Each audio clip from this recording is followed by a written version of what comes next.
रामचंद्र कृपालु भजे मन हरण भव भय दारुणम नव कंज लोचन कंज मुख कंज पद कंजा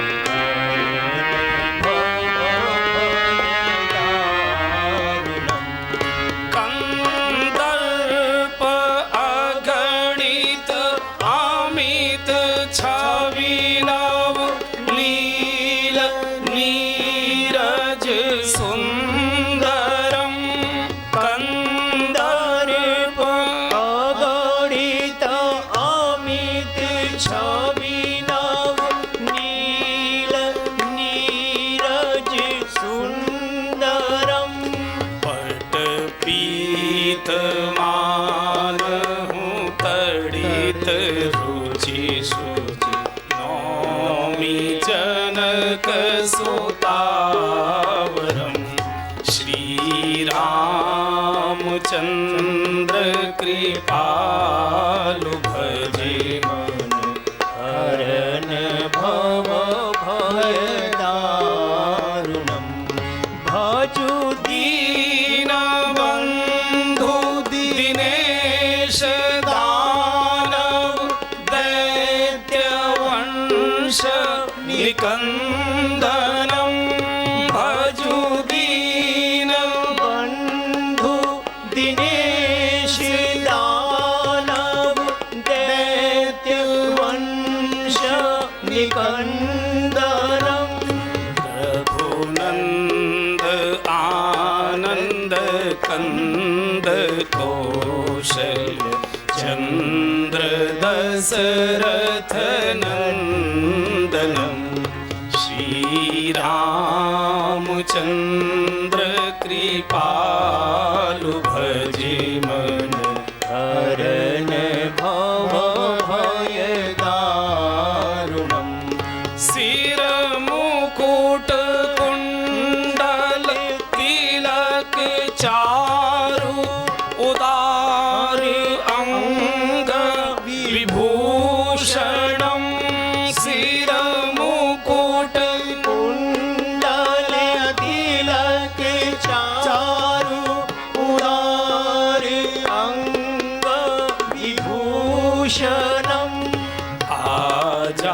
आजानुभुज सर चापधर संग्राम जीत खर दूषणम श्री रामचंद्र कृपालु भजे मन हरण भव भय दारुणम इति वदति तुलसीदास शंकर शेष मुनि मन रंजनम इति वदति तुलसीदास शंकर शेष मुनि मन रंजनम मम हृदय कंज निवास गुरु कामादिखल दल गंजनम श्री रामचंद्र कृपालु भजे मन हरण भव भय दारुणम नव कंज लोचन कंज मुख कर कंज पद कंजारुणम श्री राम श्री राम श्री राम श्री राम।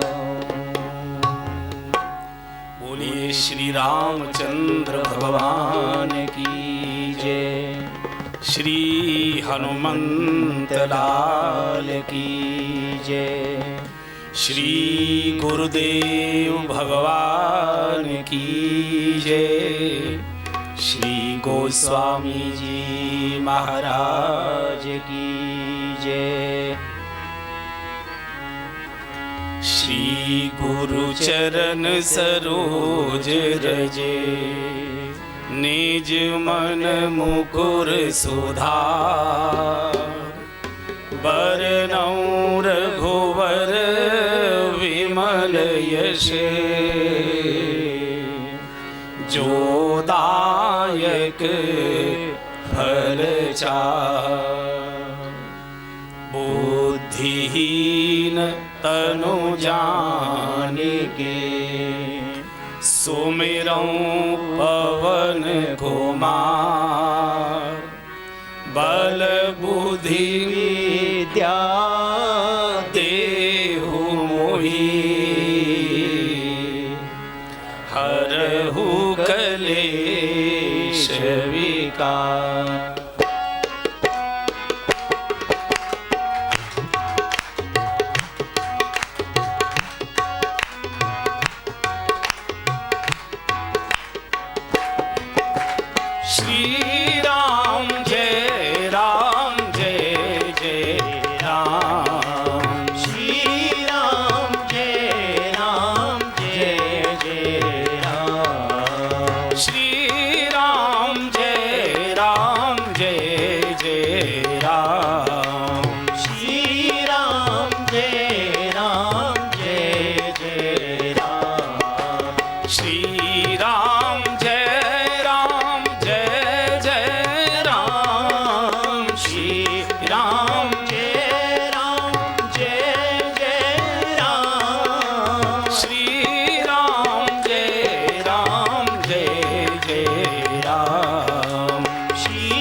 अजीर बिहारी, प्रभु सो दशरथ अजीर बिहारी। श्री राम जय राम जय जय राम। श्री राम जय जय राम। जय जय जय हनुमान गोसाई, जय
शंकर भगवान की जय। आदरणीय बंधुओं और बहनों, आइए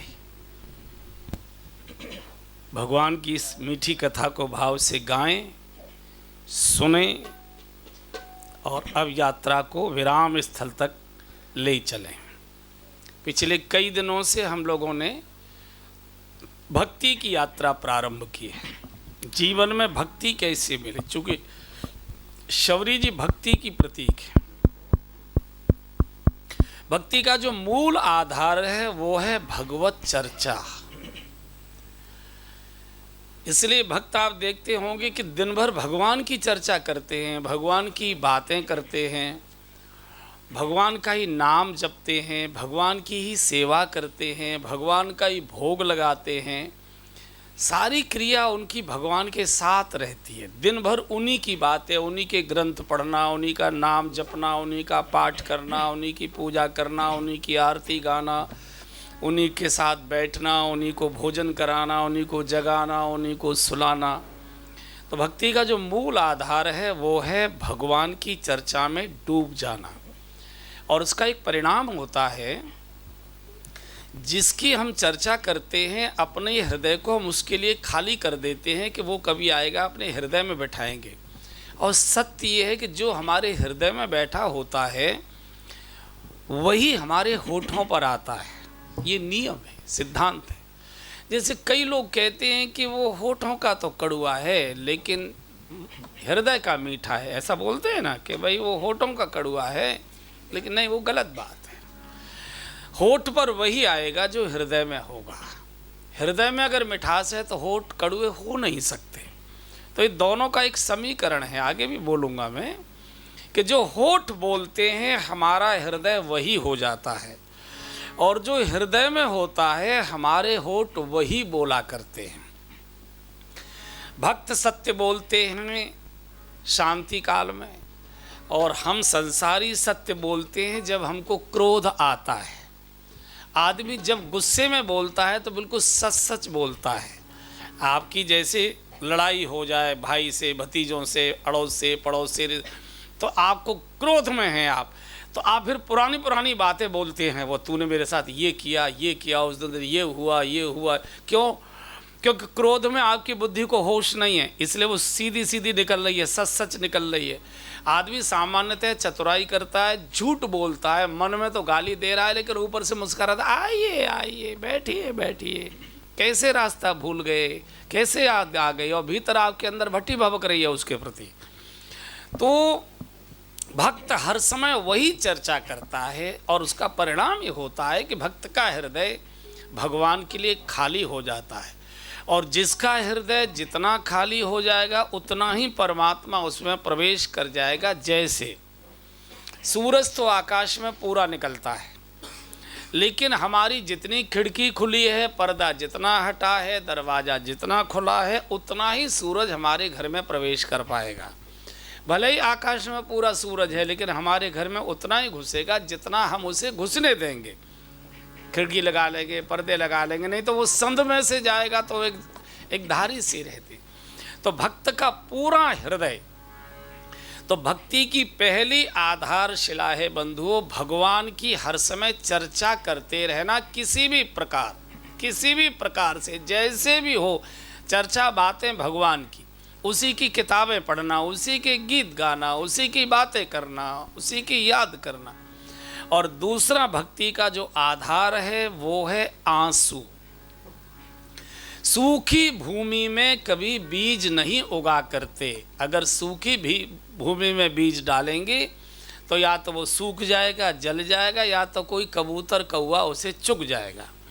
इसलिए बीज उगाने के लिए भूमि नम भी चाहिए और नरम भी चाहिए। इसलिए उसकी जुताई भी की जाती है, और बोने से पहले उसको गीला कर, पानी देकर गीला किया जाता है।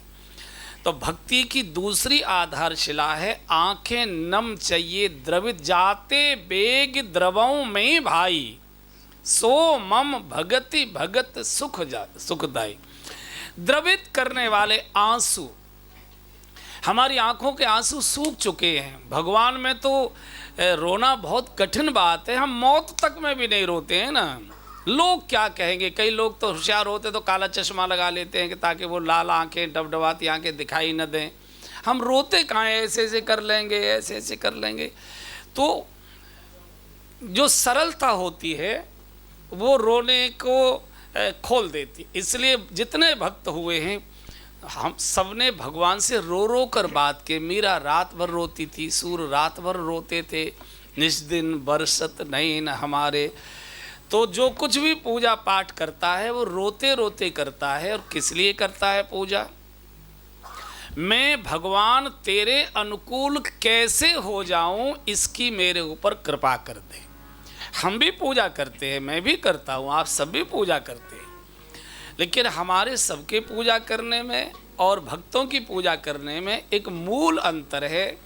हम पूजा करते हैं भगवान को अपने अनुकूल बनाने के लिए, भक्त पूजा करता है भगवान के अनुकूल बनने के लिए। मैं तेरे योग्य कैसे बनूं ताकि तू मुझे स्वीकार कर सके, तू मुझसे बात कर सके, तू मुझे प्रेम कर सके। मैं कैसे अपने को तेरे सामने प्रस्तुत करूं?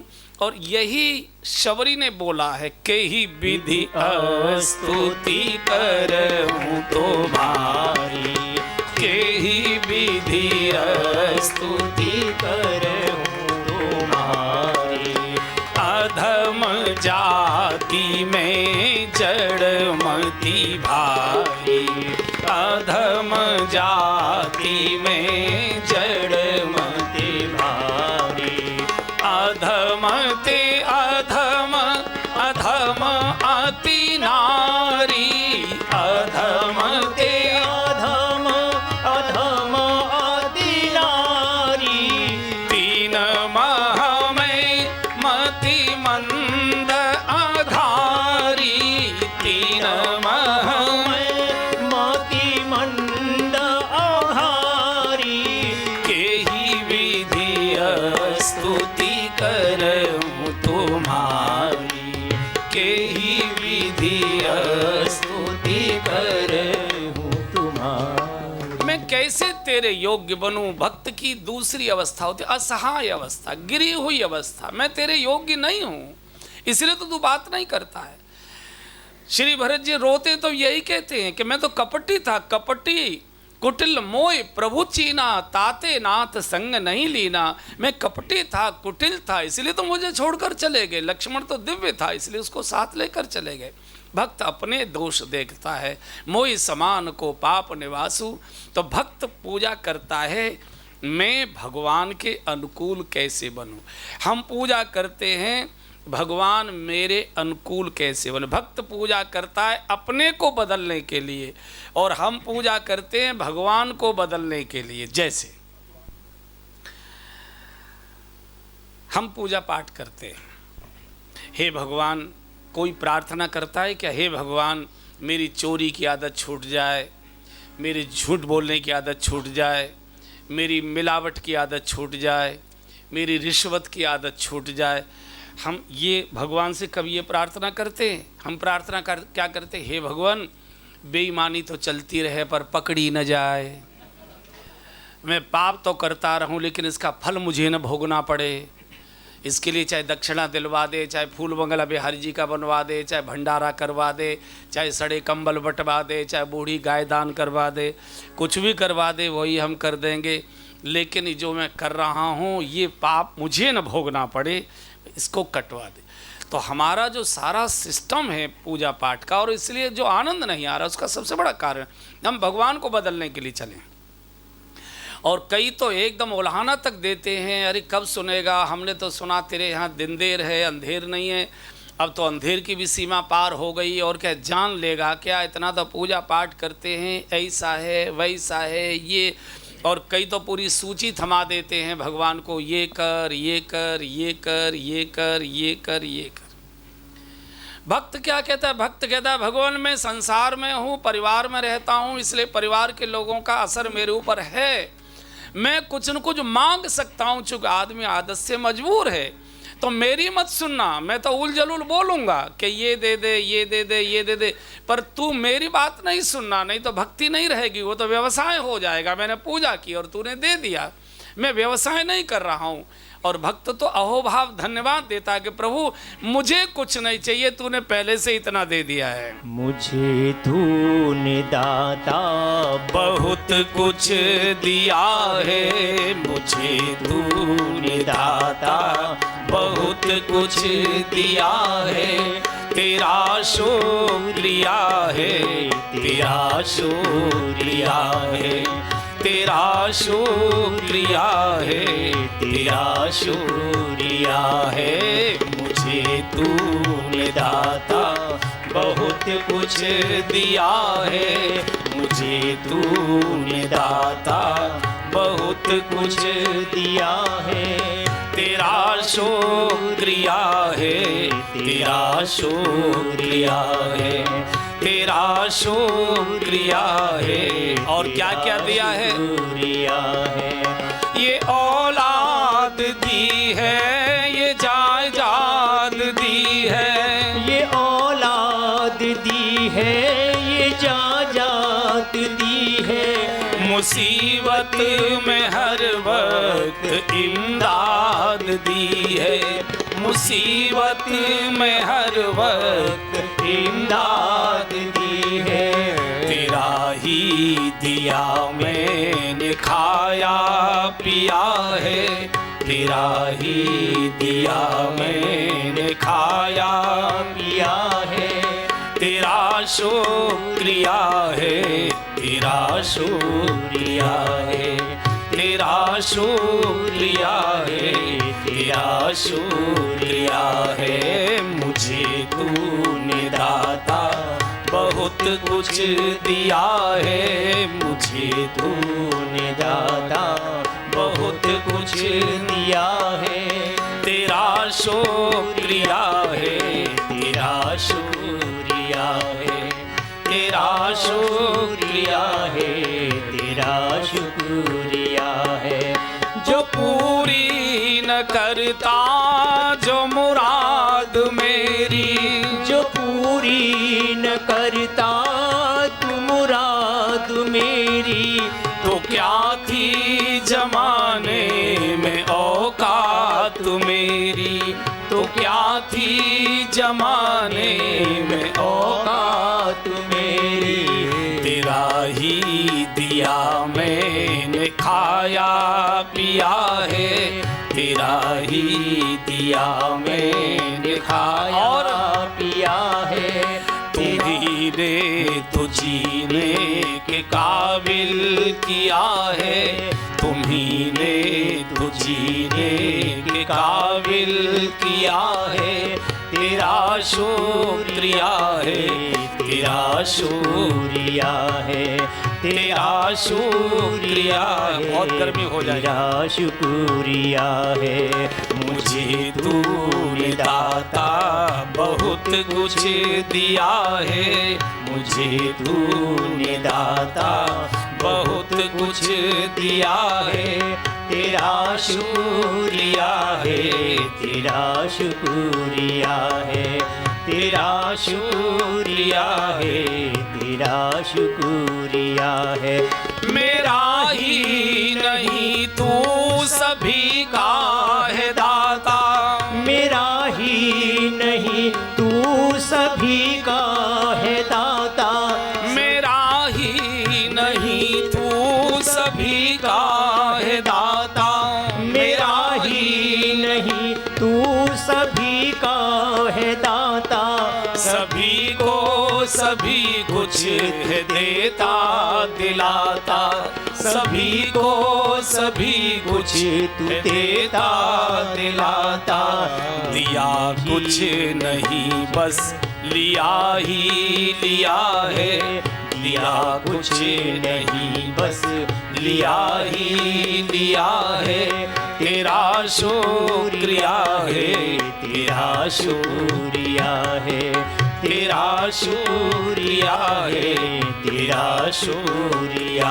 है। मुझे तूने दाता बहुत कुछ दिया है, मुझे तूने दाता बहुत कुछ दिया है, तेरा शुक्रिया है, तेरा शुक्रिया है, तेरा शुक्रिया है, तेरा शुक्रिया है। भगवान देते देते थक गए, केवट कुछ ले लो, कुछ नहीं कछु केवट ले। बहुत कीन प्रभु लखन सिय, तीनों खुशामद कर रहे हैं, केवट कुछ तो ले ले, बोले नहीं कछ। और कितना तर्क भाव है, नाथ आजू में काहन पावा, नाथ आजू में काहन पावा, मीटे दोष दुख दारिद्र दावा, मीटे दोष दुख दारिद्र दावा, बहुत काल में कीन मजूरी, बहुत काल में कीन मजूरी, आज दीन विधि भली बन मूरी, आज दीन विधि भली भली भूरी, बहुत काल में कीन मजूरी, बहुत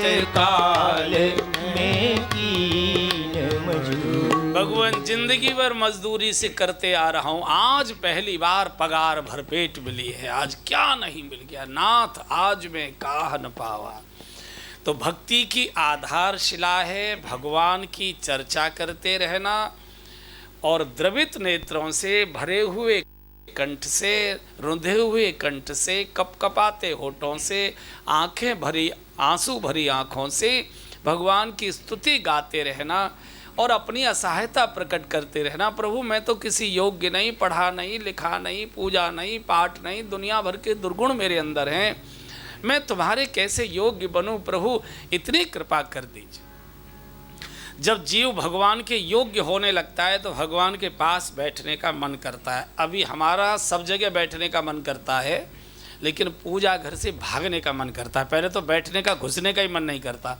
और अगर पत्नी की थोड़ी डांट उठ पड़ जाए कि नहा के आयो, पहले थोड़ा माथा तो टेक आओ, आते ही चाय चाय नाश्ता कर रहे हैं तैयार, तब तक थोड़ा भगवान को माथा टेको, धूप जलाओ, गर्भवती जाता कर लेना। जैसे तैसे जाता है और ऐसा लगता है जैसे बिजली का कोई करंट मार दे, तुरंत भागता है। तो मैं कई बार पूछ लिया करता हूँ कि भाई जितनी देर हम टीवी के सामने बैठते हैं, क्या उतनी देर हम अपने घर के पूजा घर में भगवान के सामने बैठते हैं? अनुभव कहता है टीवी से उठने का मन नहीं करता, चैनल बदलते रहेंगे, ये नहीं तो ये देखो, ये नहीं तो ये देखो, अब इस पर नहीं तो इस पर होगा, इस पर नहीं तो इस पर होगा।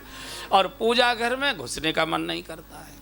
कारण क्या? ऐसा लगता है कि सबसे ज़्यादा ऊब होती है पूजा घर में बैठ, सबसे ज़्यादा। अगर कानून का डर न हो, एक ही कानून चलता है घर में, सरकार का तो चलता नहीं, एक ही बड़ी सरकार है तो उसी का कानून चलता है। तो अगर वो भी न चले, वो कानून अगर अपना रिलैक्स कर दे, थोड़ा सा उसको शिथिल कर दे, होता है ना सरकार में कानून शिथिल कर दिया, नियम शिथिल कर दिए, तो मैं समझता हूँ कभी नहीं जाओगे पूजा घर में, कभी नहीं जाओगे। कारण क्या है? क्यों बचते हैं भगवान से? तो आप सब मेरे सामने गृहस्थी बैठे, आपका बेटा अगर आपके मनोनुकूल व्यवहार नहीं करता, आचरण नहीं करता, तो बाप का माथा ठनकता रहता है। बेटा भी बाप से बसता बसता घूमता है, बाप घर में तो बेटा बाहर, बाप बाहर तो बेटा घर में, बाप नीचे तो बेटा ऊपर छत के कमरे में, बाप ऊपर तो बेटा नीचे, बाप जगे हुए तो बेटा सोने का बहाना करता रहता है, पड़े रहता है, करवट बदलते रहता है। जब पिताजी चले जाते हैं तब उठ के आता है वो। क्यों? क्योंकि कहीं ना कहीं कुछ न कुछ गड़बड़ है, कहीं ना कहीं बचना चाहता है। और कई पिता तो ऐसे समझदार होते भी हैं जो सहन नहीं कर पाते, कहते हैं पत्नी को, कहते देखो उसको बता दो, वो कुछ भी करे, अब हम उसे रोकेंगे टोकेंगे नहीं, बस एक काम करे, हमारी आंखों के सामने ना आया करे। हमारी आंखों के सामने आता, हमारा खून जलता है उसे देखकर, हमारा खून न जलाए, वो जो चाहे सो करे। तो भाई जब ये बाप कहता है कि मेरी आंखों के सामने ना आया करे, तो वो बाप नहीं कहता होगा हैं? वो बाप ही तो है। माँ तो पिता तुम मेरे, शरण गहूँ मैं किसकी, स्वामी शरण गहूँ मैं किसकी, तुम बिन और न दूजा, प्रभु बिन और न दूजा, आस करूँ मैं जिसकी, ओम जय जगदीश हरे। तो भक्ति का सार तत्व है मैं भगवान के अनुकूल कैसे बनूं। जब मैं उठना चाहूं तो भगवान रोने लग जाए, मैं उठना चाहूं भगवान कहे कि तेरे बिना मेरा मन नहीं लगता, कहाँ जा रहा है, बैठना भी। तो आप उसे उल्हा ना दे, बैठने से क्या बच्चे पल जाएंगे, क्या दुकान तुम चला जाओगे, फैक्ट्री तुम चला जाओगे, जाना तो पड़ेगा ही। तो भगवान कहेगा तू मेरे पास बैठ जा, तेरी फैक्ट्री मैं चलवाई देता हूँ, तुझे चिंता करने की ज़रूरत नहीं पड़ेगी, मेरे पास बैठ तो सही, बाकी तेरे काम मैं करूँगा। कोई उनके पास बैठना नहीं चाहता। माता पिता कब प्रसन्न होते हैं? देखिए, आप किसी पिता को कहिए आपके बेटे ने बड़ा नाम कमाया है, बड़ा कारोबार बढ़ाया है, कहाँ से कहाँ पहुँचा दिया, बड़ी ख्याति हो रही है, बड़ा आगे बढ़ गया। आप क्या कहोगे? बढ़ गया होगा भैया, हमको तो मालूम नहीं है, हमारे पास तो कोई बैठता नहीं है, हमें तो कभी कुछ बताता नहीं है, क्या करता है क्या नहीं करता वो जाने, उसका काम जाने, हमारे पास तो कोई बैठता नहीं। पिता को इससे बहुत बड़ी प्रसन्नता नहीं होती कि बेटे का नाम बहुत बड़ा हो गया। पिता को इससे भी बहुत ज़्यादा राहत संतोष नहीं मिलता कि उसने पैसा बहुत कमा लिया। पिता को आनंद कब मिलता है? जब उसका बेटा उसके पास थोड़ी देर बैठ जाता है शाम को, उसको लगता है हाँ तो हो गया। यानी पिता को ये लगता है कि मैं पिता हूँ और ये मेरा बेटा है। जब तक बेटा बैठेगा नहीं, बाप को लगेगा ही नहीं कि मैं बाप हूँ। उसको कहाँ लगता है कि मैं पिता हूँ? होगा भाई, कोई किसी फैक्ट्री का CEO होगा वो, हमारा तो बेटा नहीं है, हमारे पास तो कोई बैठता नहीं, हमारे पास तो कभी आता नहीं, हमसे तो कभी पूछता नहीं है। तो जैसे ये पिता उपेक्षा नहीं सहन कर पाता, वो भी तो नहीं करता होगा। तो हम उसके पास बैठें, और बैठेंगे कब? जब उसके मनोनुकूल हो जाएंगे। और मनोनुकूल कब होंगे? प्रथम भगति संतन करे संगा, प्रथम भगति संतन करे संगा, प्रथम भगति संतन करी संगा, प्रथम भगति संतन करे संगा, दूसरी रति मम कथा प्रसंगा, दूसरी रति मम कथा प्रसंगा। भगवान के मनोनुकूल बंधु और बहनों हम तब रहेंगे जब ऐसे संत सज्जनों का संग मिलेगा जो भगवान के मनोनुकूल जीवन जी रहे होते हैं। मैंने पहले दिन से लगातार इसी बात पर बोल रहा हूँ, जो भगवान को जी रहे हैं, जान नहीं रहे, जानते तो बहुत लोग हैं, विद्वान सब जानते, बड़ी बड़ी व्याख्या कर देंगे। जो भगवान को जी रहे हैं, जो भगवान को पी रहे हैं, जो भगवान में विलीन हैं, भगवान में डूबे हुए हैं, भगवान में खोए हुए हैं, भगवान में रमे हुए हैं, ऐसे किसी महत् पुरुष का संग करोगे तो तीली से तीली जलती है, दीप से दीप जला करता है। पहले हम लोग गांव में रहते थे, आप तो कोई गांव में रहने वाले हो नहीं, तो पहले माचिस नहीं चला करती थी गांव में, तो किसी किसी घर में आग चूल्हे में दबी रहती थी, कंडे में राख रहती थी, और सायंकाल जब खेतों से लौट के आते थे तो जिसके घर में, और ये मालूम रहता था गांव वालों को कि इनके घर में अग्नि रहती है चूल्हे में, तो अपने अपने बच्चों को माताएं सायंकाल दिन छिपते ही भेज देती थी, कंडे का टुकड़ा लेकर जाओ ताई के यहाँ से आग मांग लाओ, चाची के यहाँ से आग मांग लाओ, इनके यहाँ से आग मांग लाओ। तो हम लोग आग लाते थे, वो हमारे कंडे को अपने उसमें लगा देती थी, थोड़ी देर में वो सुलग जाता था, और उसको ऐसे करते करते ले आते थे, तो पूरे गांव के चूल्हे जल जाया करते थे। तो किन्हीं ऐसे के साथ बैठो जिसका चूल्हा जला हुआ हो, ताकि आपके बुझे चूल्हे को वो भी जला दे।